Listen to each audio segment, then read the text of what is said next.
My name's Ashley Sprout. I'm doing my presentation on coaching and disciplining staff. Coaching is something that I feel should be done on a daily basis with the staff members. Disciplining staff is something that everyone may not be comfortable with. By the end of this presentation, I hope you are all more comfortable with knowing how to discipline staff. You are all going to learn ways of how to discipline them and the correct process should a violation occur. I first want to start off by defining what coaching and discipline truly mean. According to Narasimhan and Penny of 2014 on page 1, coaching is defined as the art of guiding another person, persons, or human systems towards a fulfilling future. Coaches help the clients invent futures that are exciting, valuable, and intensely personal. Coaching is therefore more about doing than being. And discipline is defined as, according to Sullivan of 2013, it's the action that you take against an individual who is going to commit a certain violation. Now, it's important for both the registered nurse and the nurse manager to do this coaching and discipline of the staff. It shouldn't just be one or the other. It should be done on a daily basis, more so the coaching than the disciplining, but if a violation does occur, the disciplining does need to take effect. Both the coaching and the disciplining are required to ensure that the highest level of performance is achieved. Without coaching, you can't encourage your staff to perform. You need to give them that extra boost. Also, technique is going to vary among one person to the next. There's going to be some people that are very confident and have done this for a while and have their own technique versus a new manager or new RN who are still getting used to how to coach staff members along or even how to provide that discipline. There's always that uneasy feeling when you have to provide it, but in the end you need to realize that you are doing what is necessary. Next, we're going to talk about how the nurse manager and the registered nurse differ with coaching and discipline. It's important to realize that both the nurse manager and the registered nurse play a part in coaching and disciplining staff. The nurse manager, they're going to be coaching all the staff. They're in charge of the registered nurses. They're in charge of the CNAs.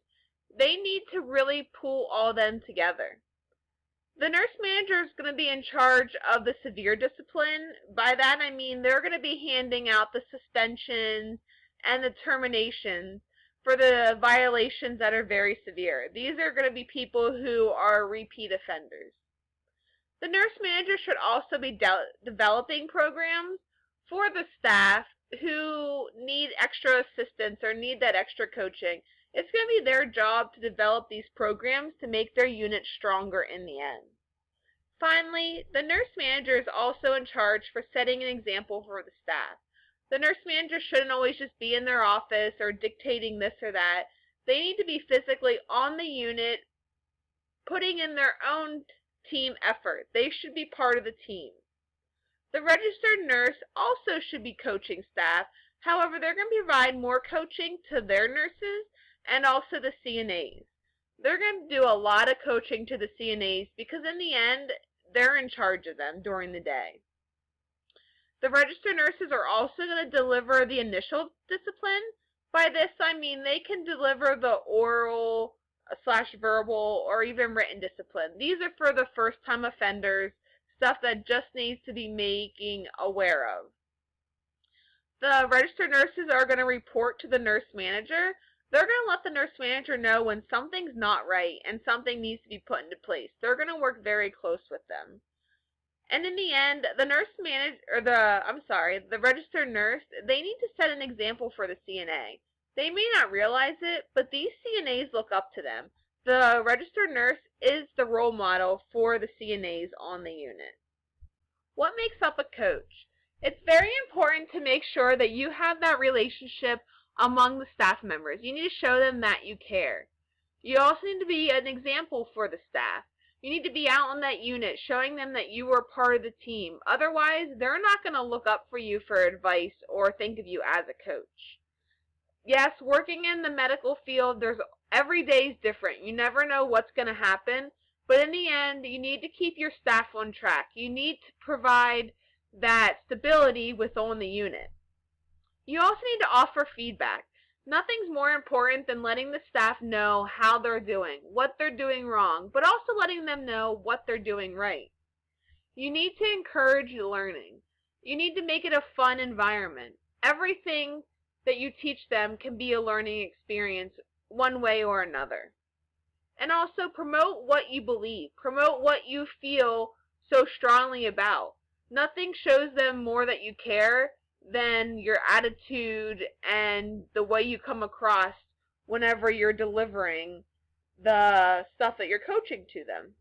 Now let's discuss the different types of coaching. The first one is one-to-one. This is when it involves specific individuals regarding a goal that's related to their role. For an example, when me being the nurse manager, I discuss with one of my registered nurses something that I want them to do regarding their specific role, whether it be a med pass or a treatment, etc. Group and systems is when you're providing coaching to multiple people. You're working, say I'm a nurse manager and I'm working to discuss a way to improve treatments regarding all of my nurses. It's something that you work with a variety of people with. Finally, positive coaching. This is something that can be done to reinforce those positive behaviors. It's going to build up the leaders. It's going to show them that they're doing something right and to keep doing what they're doing. Now let's look at the coaching strategies. Coaching should last 5 to 10 minutes. It should not be an hour-long session. It should be short and sweet. You need to state your targeted performance. What is the main thing that you are trying to determine?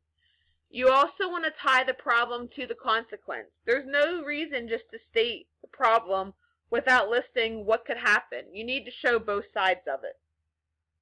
It's important to show why this problem is so important. Explore reasons for the problem. Why does it occur? What could be done differently? Were they rushing? Were they being distracted? Etc. Also, ask for suggestions and discuss how to solve the problem. You can't do anything better than asking for feedback. They can help give insight on why the problem may have occurred. You also want to arrange a follow-up meeting. After you do your coaching session, it's important to schedule that follow-up meeting to see, did it improve? What you said, did they take that and deliver it on the unit, or is there some stuff that's still not going right and we need to revisit the problem and try something else? It's very important to provide that follow-up after everything's being taught. Now let's turn our focus to progressive discipline. According to Sullivan 2013, page 261, progressive discipline is the process of increasingly severe warnings for repeated violations that can result in termination. It consists of 4 phases, the first offense being verbal, second offense written, third offense suspension, and fourth offense termination. In the following slides, we are going to discuss each of these phases in more detail. The verbal written stage. Each of these stages can be done by the registered nurse. It doesn't have to be a supervisor or nurse manager to carry out these disciplines.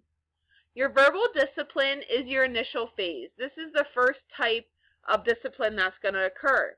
You can write it down. It'll be marked as a verbal. This is the least severe discipline that could occur. This is going to first alert the person that they did a violation. It's important when you deliver the verbal discipline that you also explain expectations on ways for that this shouldn't happen again. The next type of discipline is written. This is the second phase. This becomes part of the employee file. In the written discipline, it should also include ways of improvement. You should allow the employee to write their statement, whether they agree or disagree, and just to provide that extra feedback. A written discipline is the last type of warning before the discipline becomes more severe. Our third phase is suspension. This is serious business. This type of discipline you may get paid for, but you may have to take it without pay. Depending on the severity of the violation, you could be suspended anywhere from 1 day to a week. It can vary facility to facility. Suspension is your last phase before termination is going to occur. Anytime someone is giving a suspension to another employee, it's always good to have a witness just to be sure that you are being fair and not treating the employee improperly. The last and final phase of progressive discipline is termination. This is when there's no plans for corrective behavior. Before termination is given, it must be approved by a department head, whether the administrator, another supervisor, etc. The violation that's being given must be sustained. It must be able to be held up in a court should the employee decide to take it that far. There also must be prior warnings that are given. It's always important to have a witness present, again, just to ensure that you're being 100% fair to the employee that's being terminated. There is a difference between termination and resigning. Whenever you're going to terminate an employee, they may have the option of resigning instead of actually being terminated from the facility. Again, that has its pros and cons depending on the employee's outlook of it. Please go and watch these 2 short videos. Both these videos are about progressive discipline. However, the one video shows the correct way to discipline an employer, whereas the other video goes about discipline in the worst way possible. If you go to the above website, it takes you to a coaching activity. It's going to walk you through about 15 questions, and in the end, it's going to calculate your score, telling you what type of coach you really are. It's interesting to see. It'll show you what skills you need to improve on and what skills you already are doing well. Finally, this is just an example of a disciplinary form that I use at my place of employment. This form allows me to determine what type of offense it was and the current action. Are they getting a verbal warning, a written warning? Is it their final, or is it termination? I write the employee statement of the violation, and then the employee has a spot where they can either agree or disagree and write what occurred. Whether they agree or disagree, it still goes in their file. They have the option to refuse to sign it, or they can sign it, but in the end, it goes in their file. Overall, I hope you learned a lot about coaching and discipline. It's something that takes a lot of practice, but in the end, we need to remember that without coaching, our employees are not going to get better. We need to be the ones that drive them along. We need to set an example to make them better. And as far as discipline's only given if a violation is being done.